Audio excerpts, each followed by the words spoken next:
O PT entrega tudo e não recebe nada de volta, gente. Eu estou colocando essa manchete apenas para ilustrar um fato que é o seguinte. O PT está entregando um arcabouço fiscal muito rigoroso, que substitui o teto de gastos por um muro de gastos. Ou seja, são poucos avanços em relação ao teto de gastos e até mesmo avanços perigosos. Por quê? Porque o teto de gastos, da maneira que estava, ele era impraticável. Acabava que ele invariavelmente era furado todos os anos. Se o muro de gastos do Haddad emplacar, é possível que a gente tenha um nível de investimento público ainda menor do que se tinha com o teto de gastos. Então é muito ruim a regra do Haddad. Nós vamos falar depois dela, talvez tenha melhorado um pouquinho entre a primeira versão que foi apresentada e a versão que foi para o Congresso, porém agora o Congresso deve piorar de novo, talvez aquilo que foi melhorado tenha sido melhorado apenas para que haja espaço para uma piora por parte do Congresso e ainda assim se consiga aprovar.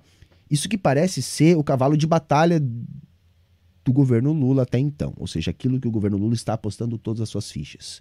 Mas a gente tem um governo muito tímido. O Lula, por exemplo, está indo com muita calma, está indo com muito tato, está indo com muita negociação em relação ao PPI na Petrobras, esse preço de paridade de importação, para conseguir abolir essa excrescência sem desagradar demais o mercado. O governo Lula continuou entregando um filão impressionante do governo, que é a educação. As corporações privadas que têm um projeto de poder que inclui uma construção de um monopólio educacional no Brasil. Está lá, está tudo entregue, em pleno governo Lula.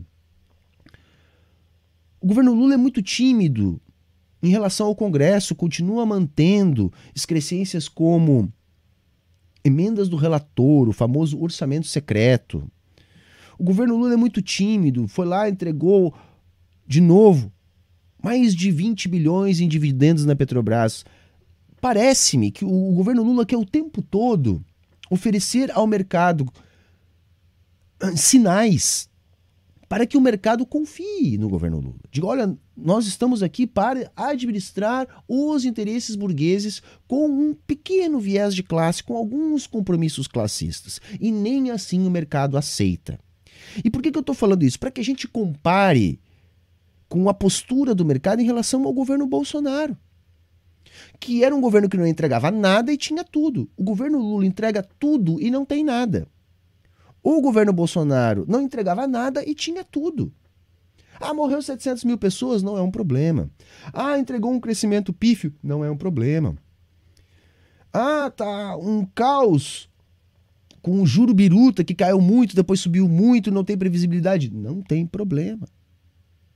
Isso é um recado muito importante, gente, pra gente. Que a gente também pode olhar aqui pro Chile.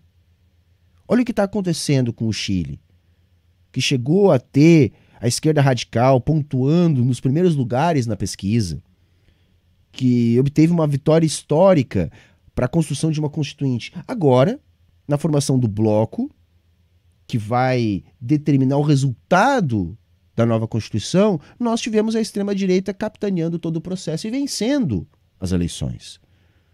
Porque o governo Gabriel Boric simplesmente sucumbiu a toda a pauta neoliberal no campo econômico, tentando trazer apenas alguma perfumaria progressista em causas sociais, em causas minoritárias, para tentar agradar a esquerda, enquanto politicamente no campo econômico buscava agradar a direita.